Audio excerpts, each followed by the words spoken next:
Hey guys, I wanted to review and talk to you about the seasons of The Chosen. Now, I'm a little late to the party on this one, but it has like 5 seasons out, or the 5th season is about to come out, and it's the story of the chosen people of Jesus. It's a story about Jesus' life, and it does revolve around him, but it's mainly about or largely about the chosen people, like his disciples mostly.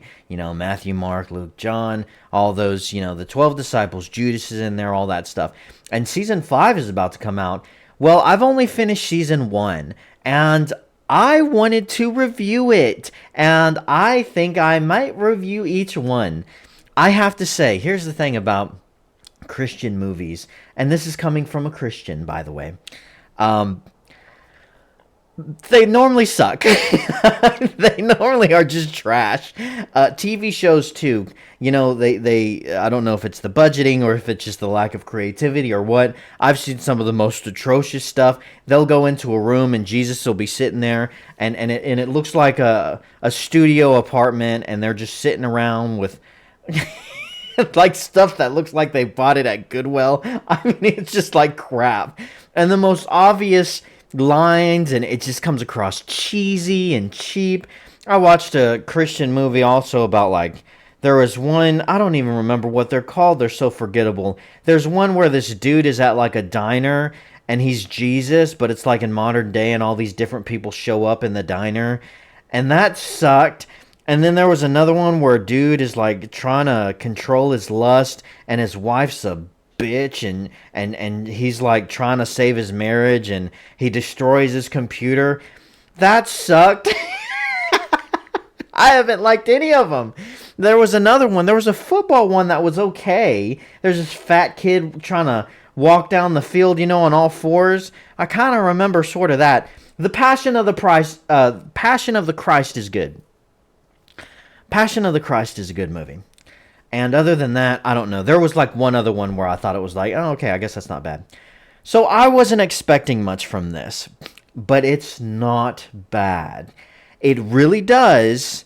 It's not the greatest thing in the world, but it does a good job of showing these different people, like Peter and his brother, and James and John in them, and even Matthew.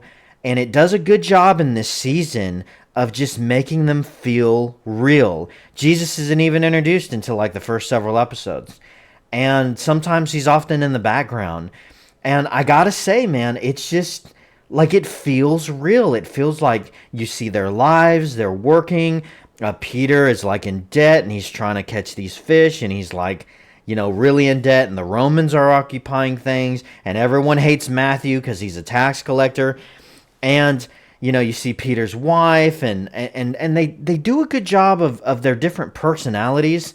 And I gotta say, man, like, it's pretty solid. I was really invested. I even binge watched it. I just watched it all the way through, and I was surprised at how much I was really enjoying it.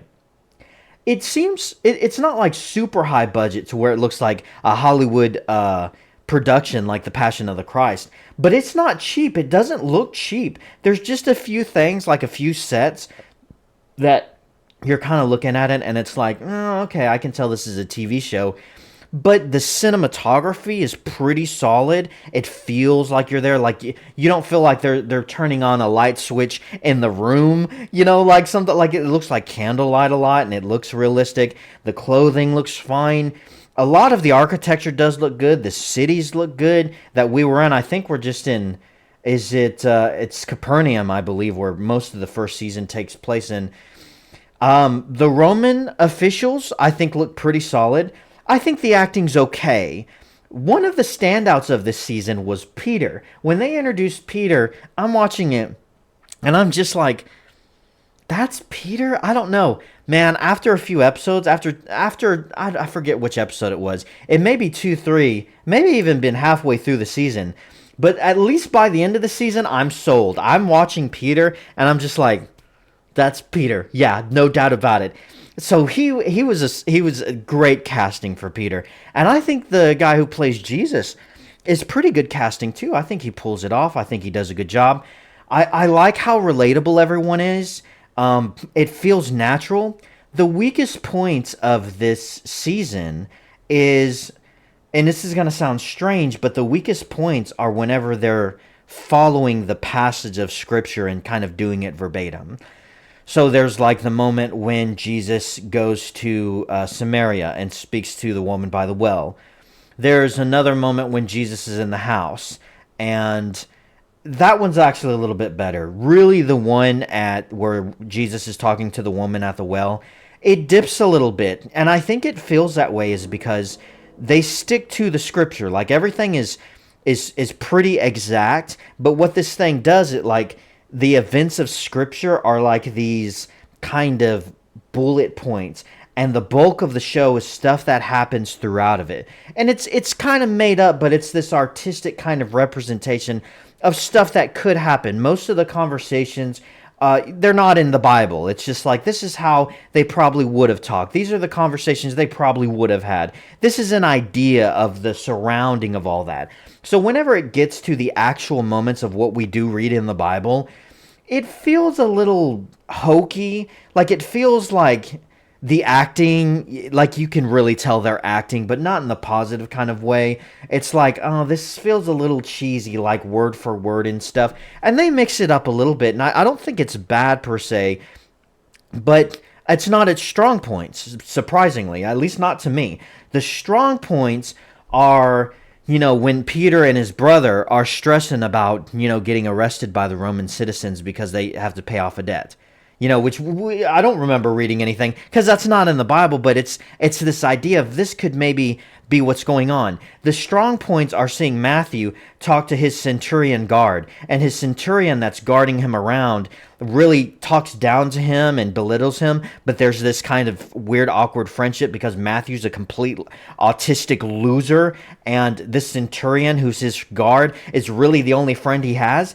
Yeah, none of that's in the Bible, but it's good. It's good storytelling, and it makes perfect sense.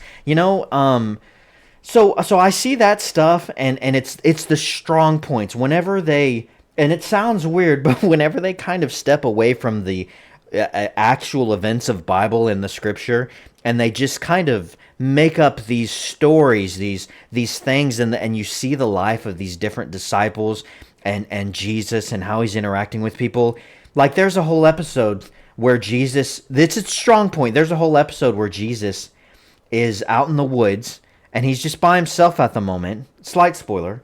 And most of the episode, like this kid finds him, and this girl, and she finds him and he's real nice to her, and then she shows up the next day with all these kids, and he's like hanging out in the woods with these kids, and they're like carving little animals because he's like, yeah, this is my job. I carve these things, and this is a lock, and this is another thing, and I do this, and I sell money. I sell them for money, and this is how I live. I'm kind of a nomad and stuff. This is Jesus talking to these kids, and I'm like, this is good.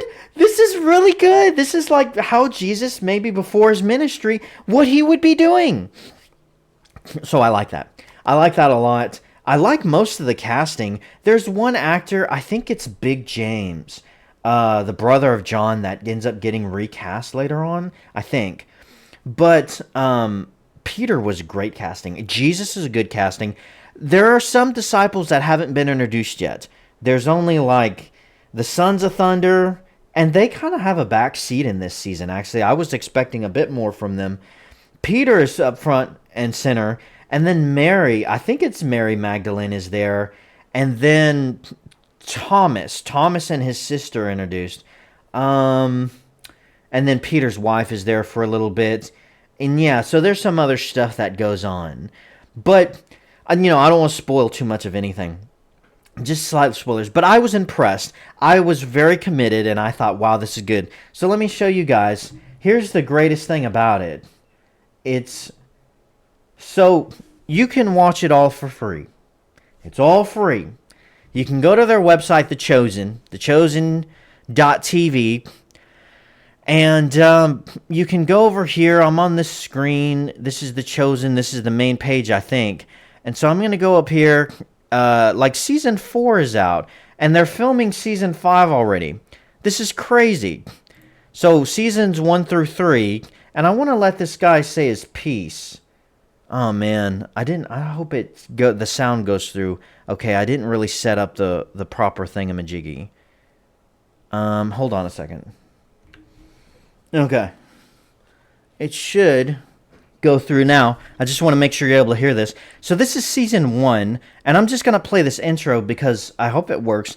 This guy speaks over it. I want you to hear what he has to say. Oh no, where's the sound? Start in just a second. I promise you, just wanted to share something real quick with you. I know this feels a little bit different. Why is someone talking before the episode even starts? But this show is free. The app is free. We don't require you to do anything. There aren't any commercials. So occasionally you might hear from me quickly from time to time. But please check out the whole entire app when you get a chance. We've got dives, we've got after shows, we've got some exclusive content that are going to take you deeper into the show. Now, when you're watching episode 1, you might get halfway through and be thinking, where's Jesus? I thought this was a Jesus show. Well, Jesus is going to show up, and when he does, it's going to be really cool. But in the meantime, I wanted to let you know that this show is about the people of first century Galilee. It's a historical drama. And so we're also giving you the cultural context and the historical context behind the stories of Jesus and the stories from the Gospels. Thank you for checking out the show. There's going to be 7 seasons of this thing, and I hope you are with us the whole way. All right, here we go. Enjoy episode 1 right now. There you have it. And so you can go and watch all of them. Just like that. That's pretty crazy. So that's awesome. That's cool. And I have to say, Nicodemus is in season 1 too. They did a good job with Nicodemus. Again, you know, like the conversation between Nicodemus and Jesus, it's one of the lower points for me. Just like when Jesus is talking to the woman at the well. You know, it's kind of like, it's not bad, but it does feel a little, I don't know. It's not as, it doesn't feel as authentic as some of these others, because the other stuff is like them just going about their day and their life, and that feels real to me, you know? Whereas some of these other conversations, they do a good job, but it feels different. So I don't know if that's considered a negative, but that's just kind of my personal take on it. So everything's pretty solid. It looks good. It sounds good. The acting's pretty good. I'm invested in it, and I'm going to start watching season 2. And I know I'm late to the party, but there's 7 seasons, and they're wrapping up season 5 now, so I'm not too late. But I do highly recommend it. It's pretty good, and hopefully we'll see if the next later seasons live up to season 1, because I've been, you know, pretty impressed so far. But those are my overall thoughts. I'd love to know your thoughts in the comments down below. Please let me know, have you seen it yet? And what's your opinion? Let me know, do you think, without spoilers, does it maintain the same quality as season 1? Or is this one of those that season 1 is the best and then it just kind of dips from there? Or is it the same quality and then it just keeps getting better? Let me know how that goes in the comments, and don't forget to hit the like button and the subscribe button and the bell icon to be notified when my new videos drop. I talk about movies, TV shows, gaming, anime, and all kinds of pop culture stuff, and I try to upload 3, 4, or 5 times a week, and it really appreciate you guys supporting the channel. So that's all I have to say, and as always, guys, thanks so much for watching, and have a great freaking day.